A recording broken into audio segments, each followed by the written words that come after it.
Hello, everybody, and welcome to our USTA Southern second virtual happy hour. We're so excited you're here and joining us. And we have some wonderful special guests today. And we will start in just another minute or so. So take a second to grab your cocktail, get comfortable, and we'll start in just another minute or so.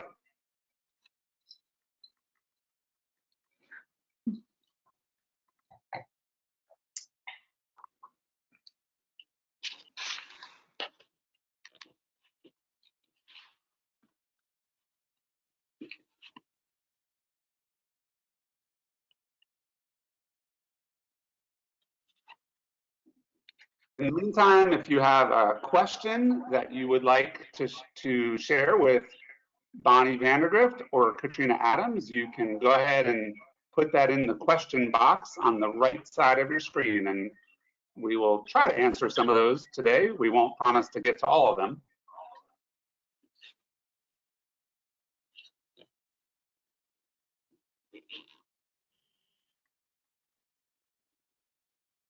If I can get my phone off.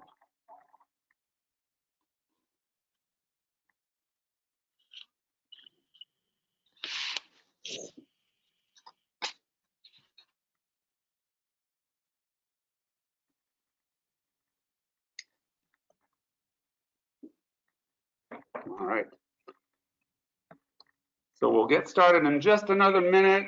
We've got about 60 or 70 people who'll be joining us today from around our 9 states of USTA Southern. It's been about 3 weeks since most of you, probably all of you, have seen me, so you'll be happy to know the beard, Corona beard, is still going in full force. I got lots of compliments during our last virtual happy hour, and I ignored the insults, so it's here for now.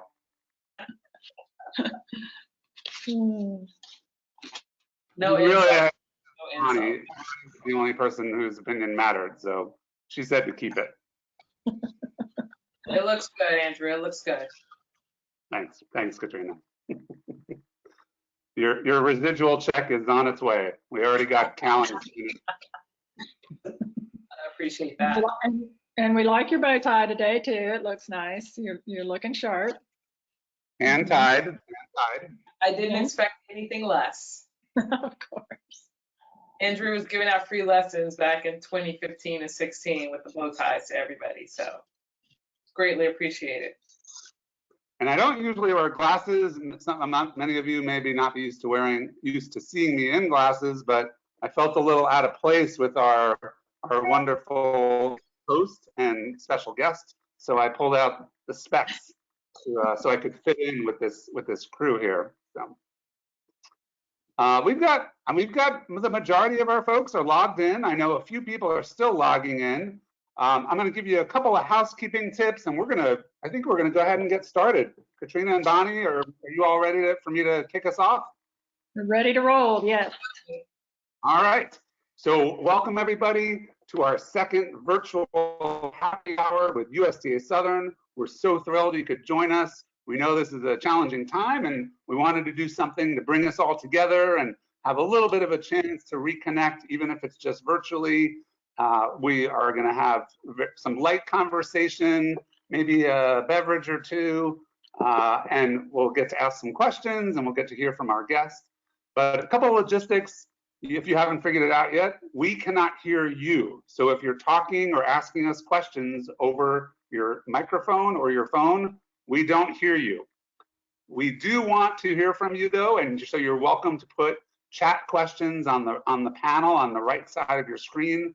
We won't promise to get to all of them, but we will be monitoring those and trying to pass those on to Katrina and Bonnie as we go through today. We're going to aim for about 45 minutes in today's happy hour, so we're not going to go all the way to 6 o'clock, but we're going to roughly aim for about 5:45. And a couple other things you should know, depending on the connectivity of our slides, there may be a bit of a lag sometimes when we advance the slides, and we're going to have some interactive polls and ask you for some questions and input too. So if there's a little bit of a lag, just hang in there. It may just take a few seconds and it should catch up on its own. but we'll keep watch on that. And other than that, I think we're pretty much ready to go. So Rachel, can we go to the next slide? And we do have our wonderful staff of Rachel McBurney and Sophia Dunleavy behind the scenes. They are helping us with the backside. And so again, feel free to pull up a chair, get on your comfy pajamas, maybe grab a beverage. And with that, I think I'm gonna turn it over to our Southern Section President, Bonnie Vandergrift. Okay, thank you, Andrew. And I can't guarantee you we're going to be through by 5:45, but it's in our hands now, Katrina. So whatever happens, happens. There we go. Let's do this. But we'll see. We might be able to push through. So thank you, Andrew, and again, welcome everybody. Thank you for joining us. As Andrew mentioned, our second Southern Virtual Happy Hour. And please join me in welcoming Katrina Adams. Katrina, we really appreciate you taking time out of your busy schedule. So I want to propose the first toast to Katrina and to all of you on the call. So cheers. Yes, thank you. You guys have to drink. I'm gonna maybe refrain here. Andrew, yours is almost gone, so you better be careful. I'm gonna be one last comment, everybody out there. Okay. No, we cannot see you. You can see us, but we cannot see you. Your webcam is not turned on. The only people you're gonna see today are me and Katrina and Bonnie. And actually, I'm gonna even turn mine off right now and let Bonnie and Katrina continue our conversation. Thanks, Andrew. Thank you, Andrew. So Katrina doesn't really need much of an introduction to all of us tennis fans. We know that she's the immediate past president of the USTA, but you may not know that she was actually the first tour player to become president of USTA, the first African American, and the youngest to ever be the president. So that's just a few of her firsts. And we just thought it would be really fun to get to know Katrina a little bit better and learn some more about her career. And ordinarily, we would be having a lot of tennis going on in the country right now and in the South. And we would be doing in-person happy hours. But COVID-19 has certainly changed all of that. And something many of you may not know is that Katrina has actually had the virus.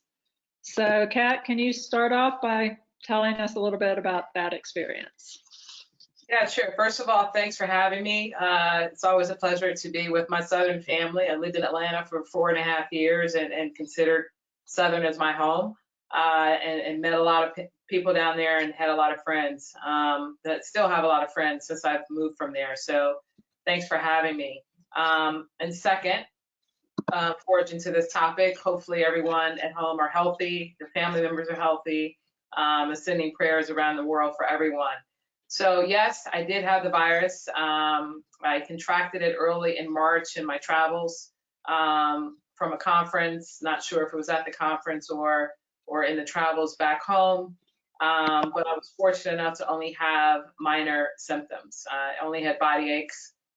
I was checking my fever constantly a couple days because I did come in contact with someone I was told that had tested positive, and from that point forward, made sure that I was doing what I needed to do by being at home. But a couple days later, I did start experiencing some body aches, only at night, after the sun had gone down. Very weird. The first night, I thought it was just kind of normal for me traveling. I'd been up in the middle of the night. I was actually supposed to have traveled from the conference to Switzerland that weekend prior for an ITF board meeting, and something told me not to go. And so I canceled on Thursday, came back home. But I was up at 3 a.m. for 3 nights in a row for the meeting time in Europe. But the second night, the pain was even more severe. Literally had me in tears and on all fours, and I knew that I must have it. I didn't know what to expect. Was able to get myself tested the very next day, had a full exam at the hospital with the chest x-ray, EKG, blood taken, the nose swab. I think that's it. And was contacted that I was positive, but I had been self-quarantining already. So I didn't have any more symptoms after those 2 days. I was very lucky. I did take Tylenol extra strength like that second night, which may have helped. But also, I think just my immune system was strong enough to fight it off. I was taking supplements, and so here I am. You're not done with me yet. Well, thank goodness for that. And I understand too, I think I saw on Facebook that you've had your plasma, your antibodies checked? Yeah, so once you know that you've had it and you're negative, or you have to be tested to be negative, there was an opportunity to be tested to see if you had the antibodies for the virus, so that you could then go in and give your blood so they can take the plasma to help save someone else's life. So you never know, for me to want to help others, right? So that was an opportunity for me to just be me. Go in, and I got tested for the antibodies and had a high number that they needed. I went in immediately and donated blood for plasma, and I hope to go back in a couple more weeks as well to do that process again. Well, we're certainly glad that you're feeling better and doing well, and thank you for your willingness to help the others. That is just like you, so cheers to that as well. That deserves another toast. Anytime you can have a drink, no problem. Thank you. Yeah. Okay, here we go. And I also just want to mention, the last couple of weeks down here in the South have been really tough, including today as far as our weather. There's tornadoes going on everywhere. So I just want to send my thoughts and prayers to all of our Southern family out there that have been affected by these storms, and hope everyone is safe and well. So, but let's move on to the fun stuff now. So if we can have the next slide. Patootie. Isn't she so cute? This is Katrina when she started playing tennis at a young age. And I mean, I love the gracefulness. Look at that left hand out there. You look so graceful. So Andrew mentioned that we're going to have a number of polls. So we're going to put up our first poll right away, and this is going to be the question. So we want all of y'all to weigh in and answer. How old was Katrina when she first learned to play tennis? And while they're filling that out, Katrina, I want, if you don't mind, just telling us a little bit about the early days, who got you into the game, and just a little bit about how it all started for you. Well, I kind of stumbled on the sport. My brothers were in a summer program. We were members of the then Boys Club, not Boys and Girls Club. But it was the Martin Luther King Boys Club on the west side of Chicago, and every summer they had an activity. This particular summer was tennis, which was a couple great young guys who were tennis coaches, and it was sponsored by the police league right near where we lived. And so I was able to go and be with them. And but I was actually too young for the program at the time. And you had to be 9 or 18 years of age to be in the program. And so I sat outside the fence for a couple weeks, bullying my way into the program of begging the coaches and my parents. And because I'm a visual learner, once I had watched for 2 weeks and knew exactly what not to do and what to do. And my parents gave me permission to go out one day, and coach showed me a couple things, and I hit the ball over the net in the court right away, and just fell in love with the sport right from the start. Awesome. Okay, well, let's reveal, how old does everybody think she was? Katrina? That's pretty good. 6 years. I was 6 years of age, turning 7. So well done to those who got it right. Yeah, that's pretty good. Okay, well, we can move on then. Let's see. So how long did you stay in that particular program? From That program was in that park for that summer, and then I joined a bigger program the following summer. Okay, and so that was the beginning. You were in love. You were hooked. That was the beginning. I was in love. I was hooked. The very next summer, I played my first tournament, which was the ATA Nationals down in New Orleans. Won my first big trophy, and the rest is history. Wow, that's pretty fast. So talking about young girls getting into sport, and this was a question that was asked before we ever started, but what can communities do you think, after we return to normal, to attract girls of different ethnicities to our sport in particular, young girls? Yeah, I mean, listen, I think we've done a great job so far, particularly in the African American community. Obviously, with the success of Venus and Serena, it was just a boom for Black girls that wanted to get into sport and be like Venus and Serena. Two of our champions, Sloane Stephens and Madison Keys, talked about that when they were in the finals of the U.S. Open a few years back. That each of them had a poster of one or the other on their wall as the motivator. And I think that continues today. We see what Coco Gauff, our young star, is, who she's idolized, who she actually practices with, shares coaches. But from Taylor Townsend to, so many others that are out there right now, it's very motivating. I think, we still have a ways to go in our Latina and Hispanic community. Although we do have many players from South America that are playing, we don't have enough here in America. But we also have a pretty strong Asian American community of young ladies here in America that are on the rise, and I'm looking forward to see how the sport continues to be more diverse and inclusive in years to come. Right. So we know you played high school tennis and had success there, but you also went on to play college tennis at Northwestern. Tell us a little bit about that, and I'd like to know your thoughts on whether you think today's players should go to college, or whether is it okay for them to go straight to the tour?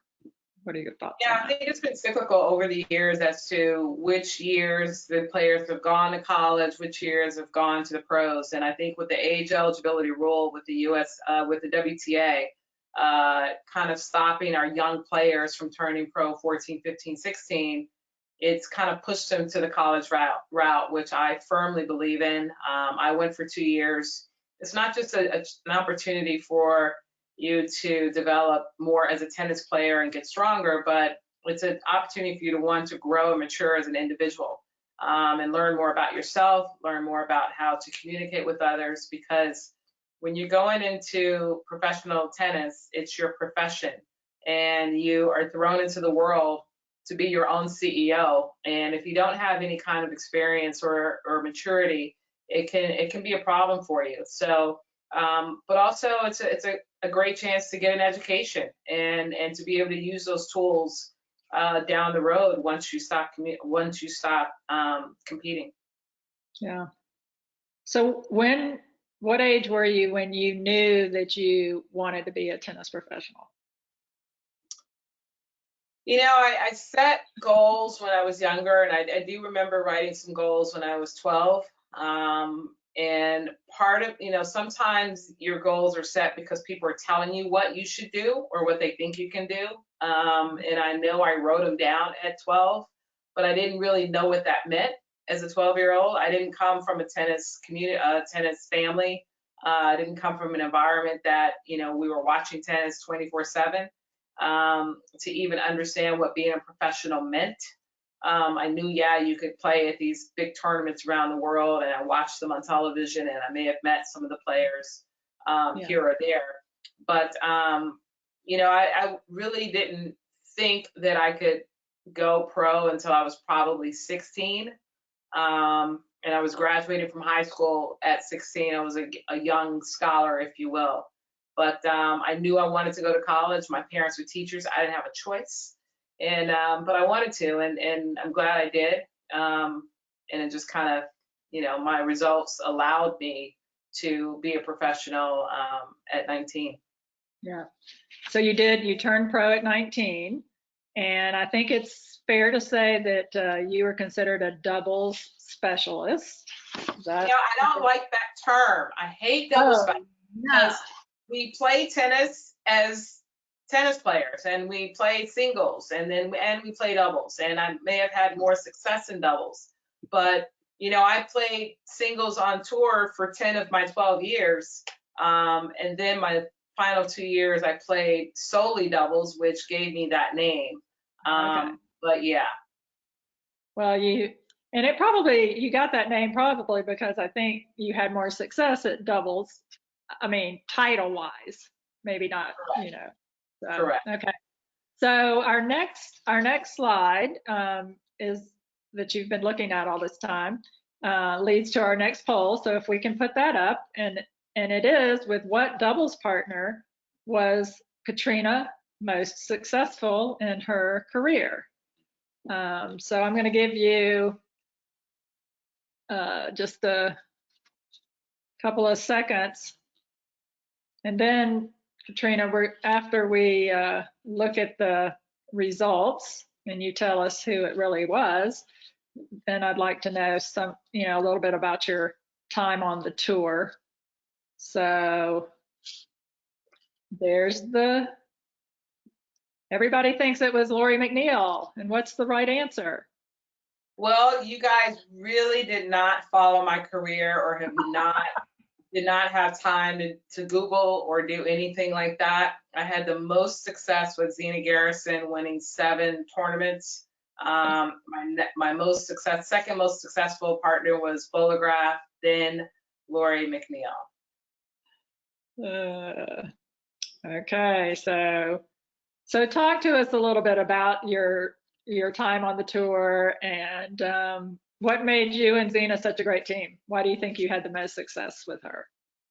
I was very lucky. I knew Zina and Lori both from a young age, from playing ATA tournaments and obviously following their results.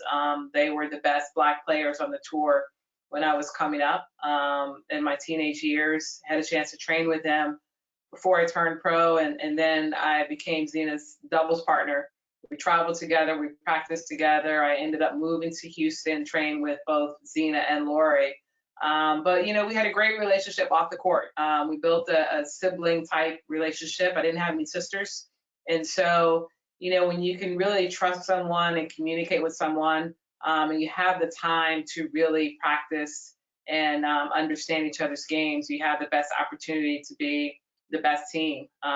We ended our first or second year as the 3rd best team in the world, behind Martina and Pam and Gigi and Robin at the time, Robin White. And so it was great while it lasted. We only won 7 tournaments, but I think we probably lost 10 others. So our results could have been a lot more successful. But it was a great opportunity. When I came out, she was top 10 in the world. And what better person to have on your side of the court? Yeah. I remember watching you and Zina play at Family Circle. I used to go every year when it was in Hilton Head, and so I was a fan. What would you consider your biggest win? My biggest win would have definitely been over Martina and Pam. It did not happen with Zina. It happened with Mercedes Paz at the Family Circle Cup in Hilton Head one year. But I did with Zina beat Martina with someone else. I beat Pam with with Zina beat Pam with someone else. So that, anytime you can put on your resume that you beat the greatest team of all time in women's doubles, it's an honor. Andrew? I came back in for a quick announcement. First of all, Thank you, those of you who texted me that I resemble Colonel Sanders. So I took off the glasses and undid the bow tie so you wouldn't be confused anymore. All good. And then I know we've heard from a couple of you that for whatever reason, the connectivity, the polls are not able to work on your home computer. We're getting about 70, 80% of you are able to do the polls. So I apologize that it's not working for you if that is the case. And maybe that as we go forward, you'll be able to participate. But yes, we've heard from a few of you that the polls aren't working, but we are able to get poll results from the majority of folks. So just wanted to quickly bump back in with that and let you know I'm not Colonel Sanders. Thanks, Andrew.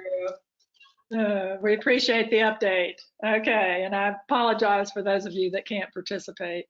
I'm sure if they had all been able to participate, they would have gotten that last one right. Yeah, that's what it was. That's what it I'm was. sure it was. Excuses, excuses, excuses.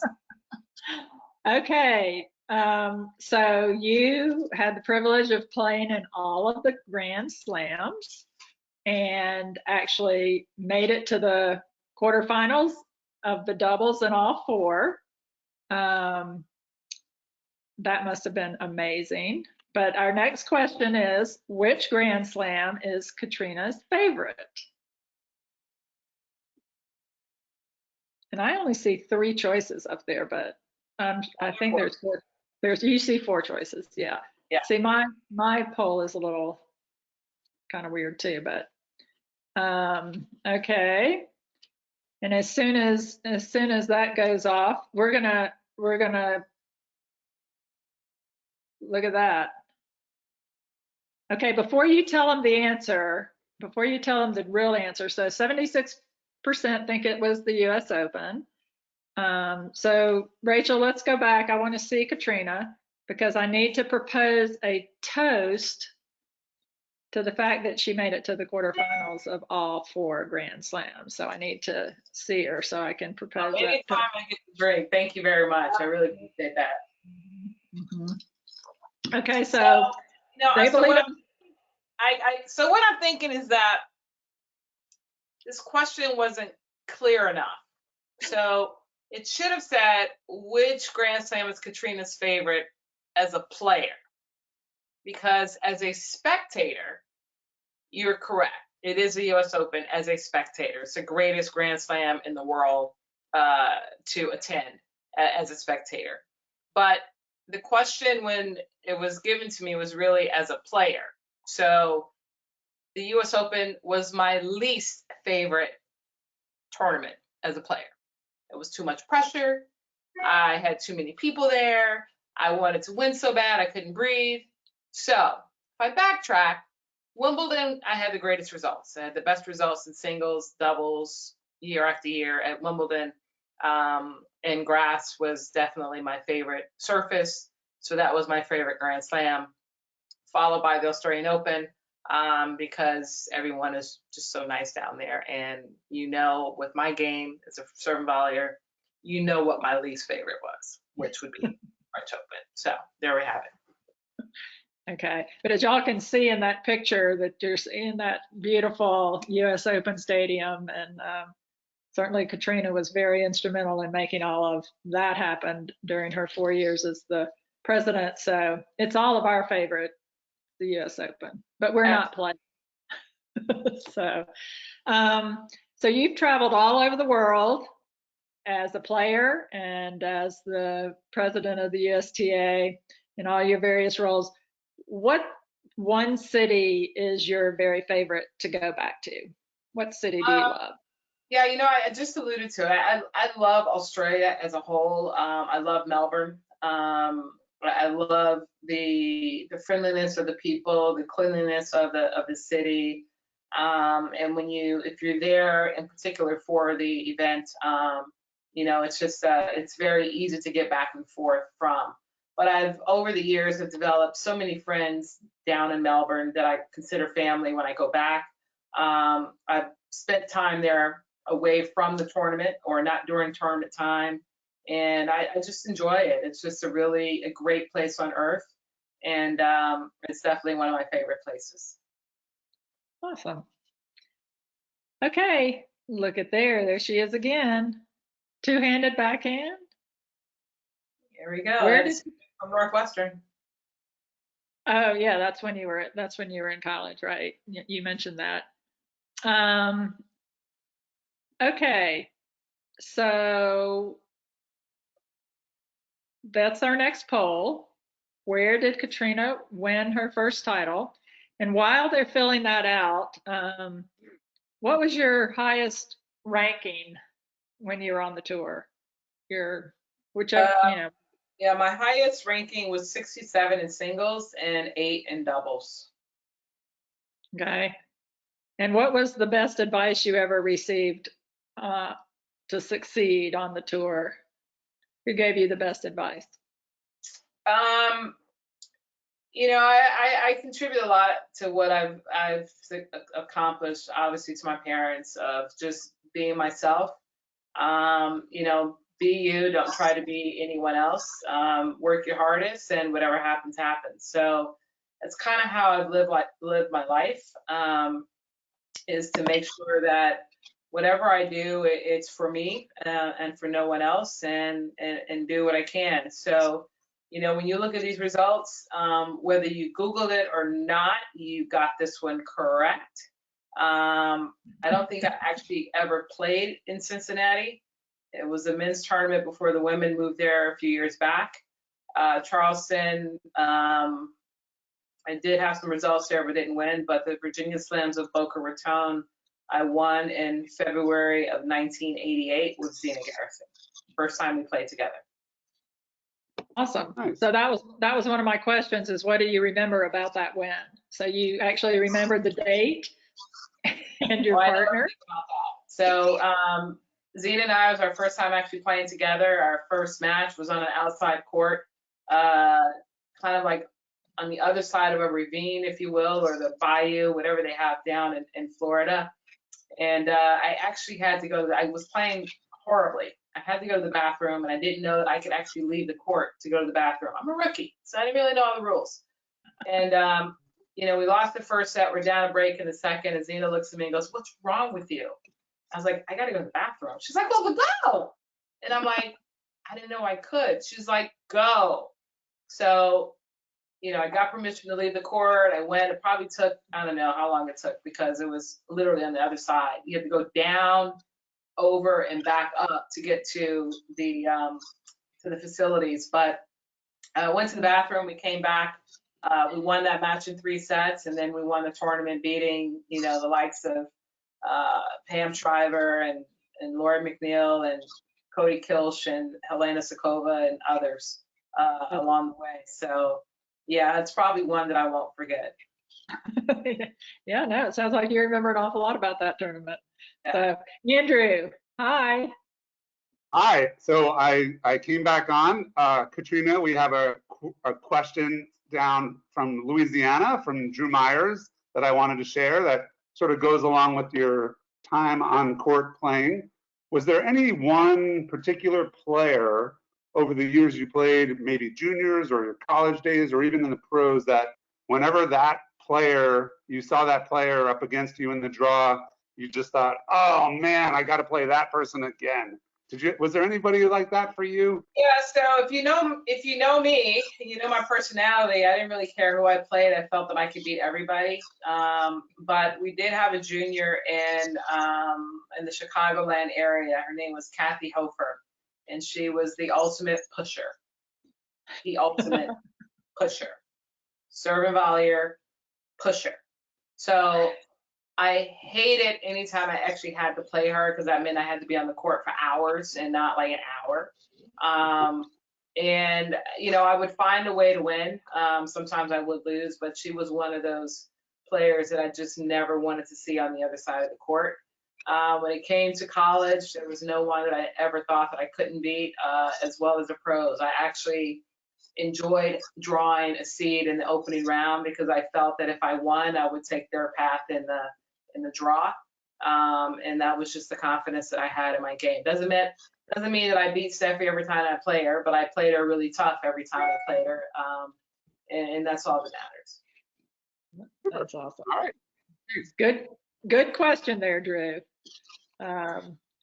Okay, so let's see. Here's going to be our next poll. How many professional titles, this is going to include singles and doubles, did Katrina win in her career? And while they're filling that out, can you tell us that most memorable match you ever played? Let's see. There's several. I would say the first one would be, I guess, losing to, unfortunately, they're all losses. Well, no, not really. Is losing to Christy in the 4th round at Wimbledon my rookie year in 3 sets. Of course, I went out there thinking that I could not only just beat her, but win Wimbledon as a rookie. That's Kat. I had another memorable match against Helena Sokova, I think maybe the following year or 2 years later at the Slims of Boca.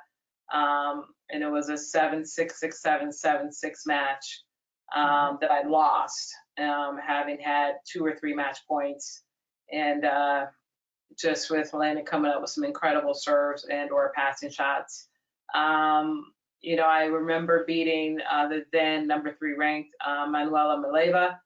Franier, she was married at the time, in San Antonio, the U.S. hard courts. And there's several, but it's the beauty of our sport is that there was always next week and there's always another opportunity to play a big match and hopefully be successful.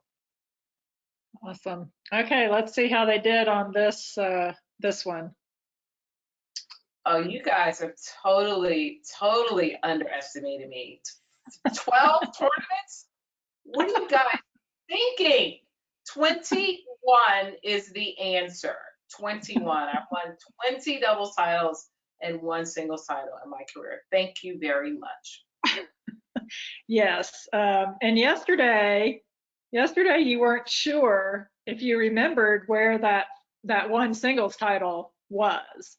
Yeah, it was in Texas. It was in New Braunfels. And I lost two other singles finals, one in Wellington, New Zealand to Jill Hetherington, and one in the Virginia Slims in Nashville to Sabine Appelmans. Yeah, I looked it up for you. I was going to tell you where it was. New Braunfels. Was it New Braunfels? Yep. Yeah, there we go. Which is outside of San Antonio. I have never heard of it before, but January of 1991. Well, where not T-Bar M, that's where they are. Okay. Yeah, well, so that was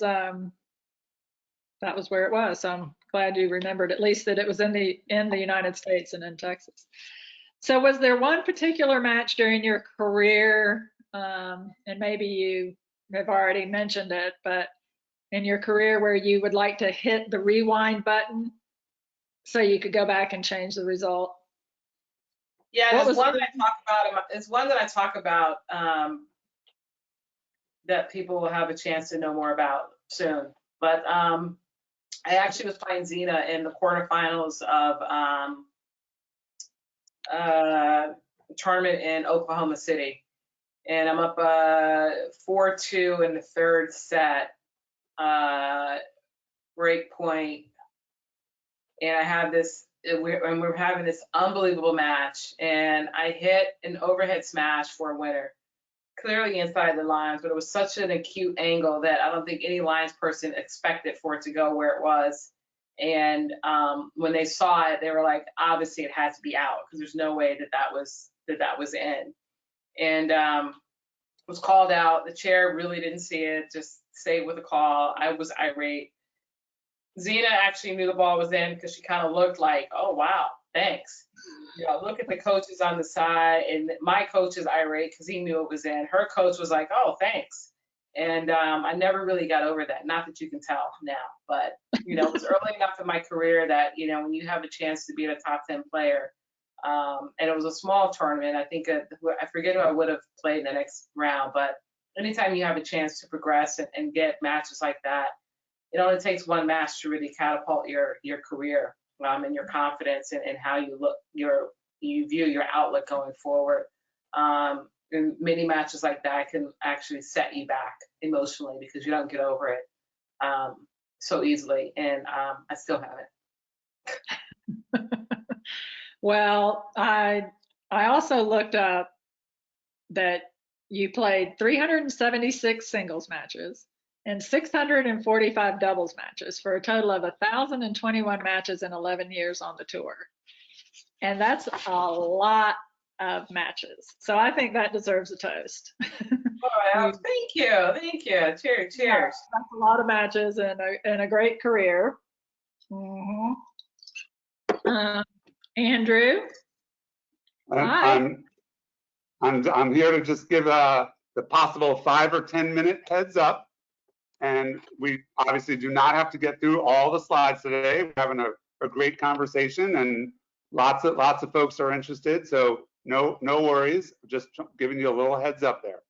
Are we going to get the axe if we go over our time? I mean, we're having such a good time. We can go a little past 5:45. I'm okay with that. Okay, a little past. I mean, are we paying her by the minute? No one's getting paid these days, so hey, we're all working for free. That was my understanding, is that no one's getting paid these days. No one's got anything better to do. Okay, well, let's see. The next slide is if not tennis, which sport would Katrina have played? So let's go ahead and take that poll.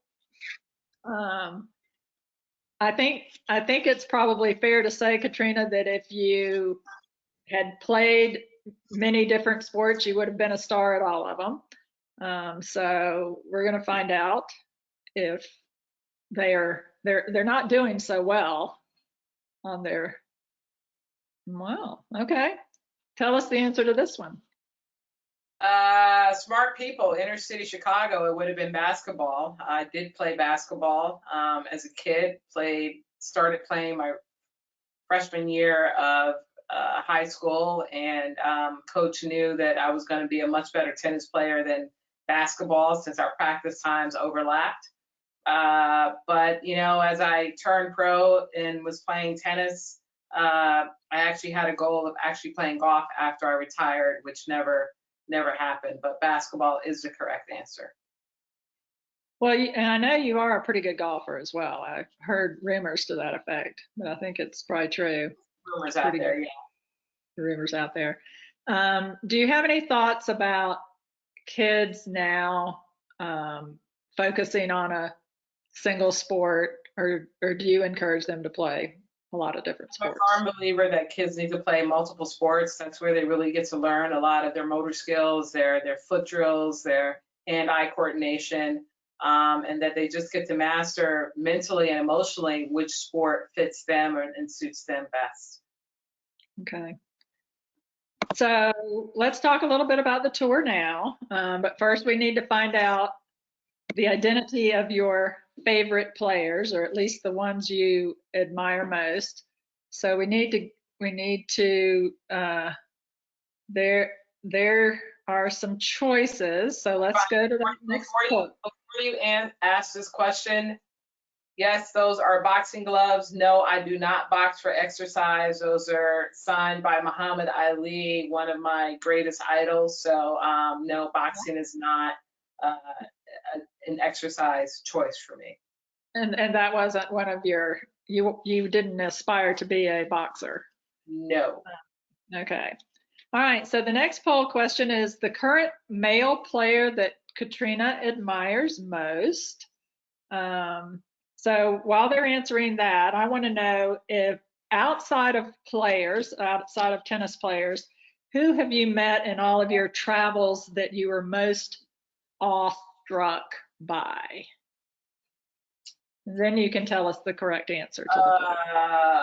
Wow. Well, I'll answer this one. You all are correct, but who doesn't admire Roger Federer the most? I mean, he is the ultimate gentleman. He's the ultimate champion, but he's just an amazing person, which is why I admire him the most.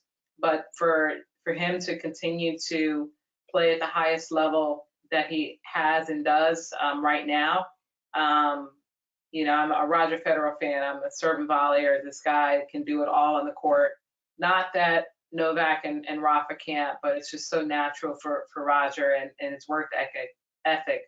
But it's really about the individual that I've learned to know over the years. I've gotten to know all these guys well, but Roger is still my go-to guy. And the person that I have probably, I don't get awestruck so much, and I'm not, I'm not being cocky about that, but I mean, President Obama, obviously, I would say is the person that I was, awestruck about the most and got giddy every time I got to see him or meet him and to realize that he remembered me when I saw him again.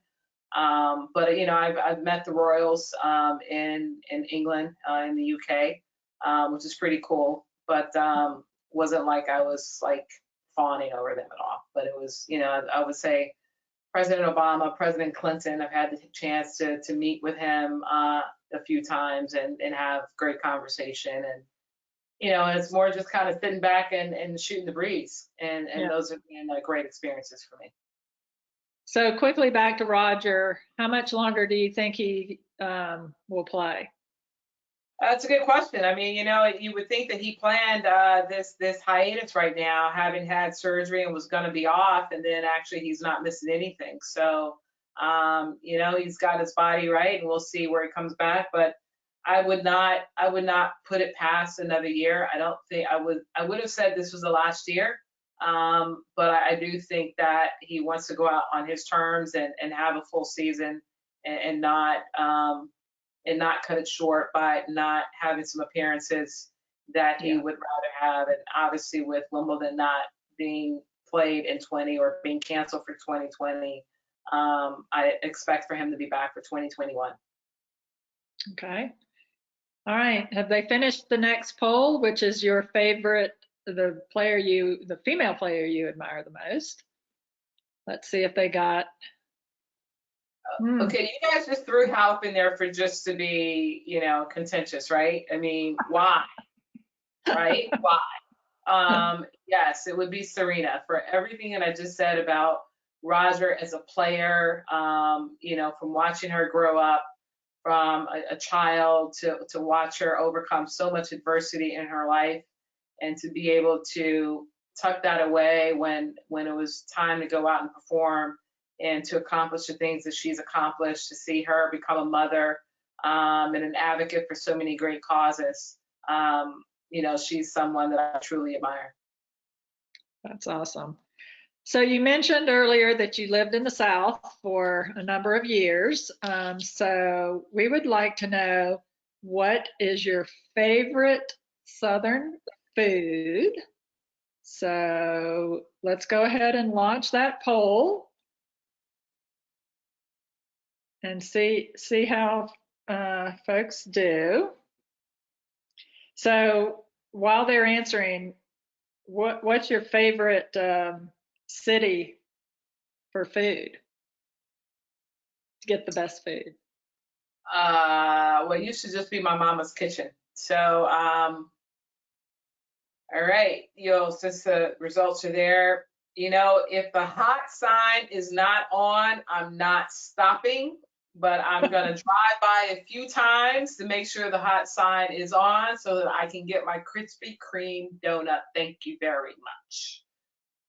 Ooh, so I put a lot of weight living in Atlanta and driving by, getting a half a dozen and eating them before I got home. So, we need to see. There's so many great cities with great cuisine. And there you go. That was in Asheville at Fed Cup a couple years ago, and Bonnie brought us a few dozen. So thank you very much. And I definitely ate 1 dozen by myself. So did you feel any pressure to answer the question the way you did? No, not at all. It is what it is. But love Krispy Kremes, and then again, unless I'm driving by and there's a hot sign, But I can bring them home and throw and nuke them for a couple minutes and get the same result. Yeah, but they're still not quite as good. Yeah. Yeah. Okay, this is our. Let's see. I think this is our final poll question. So, which of these is true about Katrina? So there is the poll, and we're going to give y'all just a second before Andrew comes on and gives me the axe. We're getting close. So let's see. Wow. All good. You're doing fine. Okay, thank you. So those of you that actually are on social media or got this one right, I have authored a book. It's called Own the Arena. Getting ahead, making a difference, and succeeding as the only one. The only one being the only or first African American, only or first player, only or youngest in my role as a USTA. But even more so, often being the only one that looks like me in various rooms, meetings, etc. So you'll be able to read about some of my experiences, in recent years, but also throughout my life. Even growing up in tennis, I was often the only one in a draw that looked like me. So a lot of different anecdotes and conversations that go on through the book. It was supposed to come out in July of 2020. It's been pushed to March of 21 since we are not sure about our summer of tennis here in the U.S., which is taking away opportunities for me to do book signings and speaking engagements, etc., which are very important for buying a book. But it is on pre-sale, so there are 57 attendees.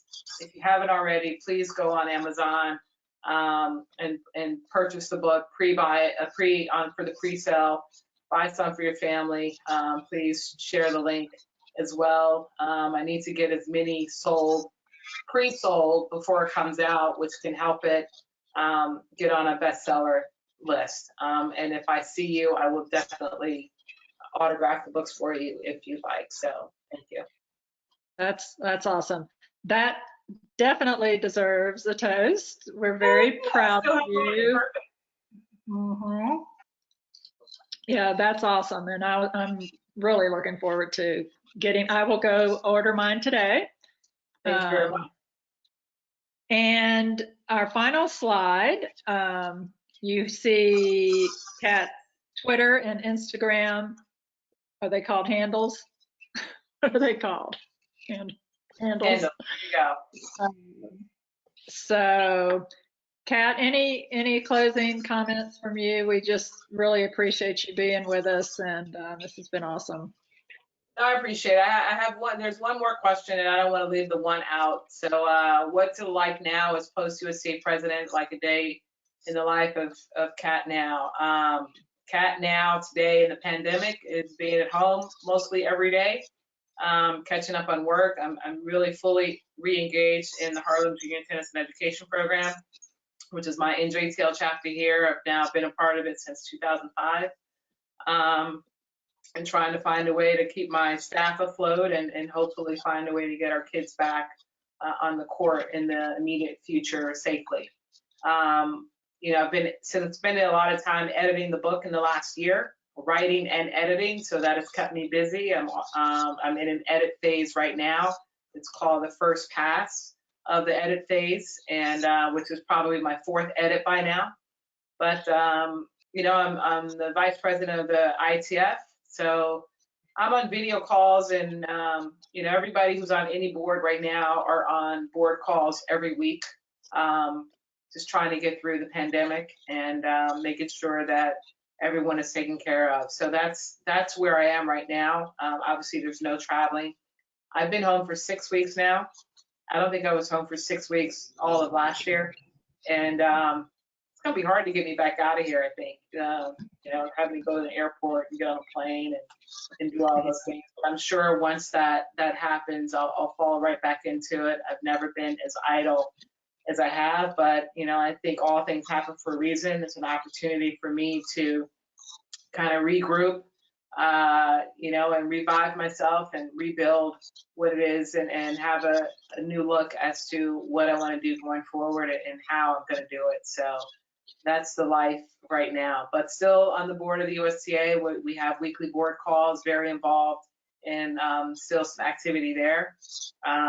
and have a chance to finally catch up with family and friends on a more frequent basis than I have. So thanks for the question. And thanks to all of you who have chimed in, tuned in, participated in the polls, and were even interested to be a part of this webinar today and hang out to have a cocktail and a drink with me. So cheers to you all, and thank you to Bonnie and to Andrew and everyone else who put it together. So thank you. Katrina, thank you so much. I hope you had as much fun as I did, and I hope everybody has enjoyed this, and want everybody to stay safe in this crazy weather and during the pandemic. And we're so proud of you, though, and all that you've accomplished, and happy to call you a friend. And it's just been a pleasure. So hope we can see you soon in real life. Thank you very much. Appreciate it. Cheers to everybody. Y'all have a great night. Cheers. Okay. Bye. Bye.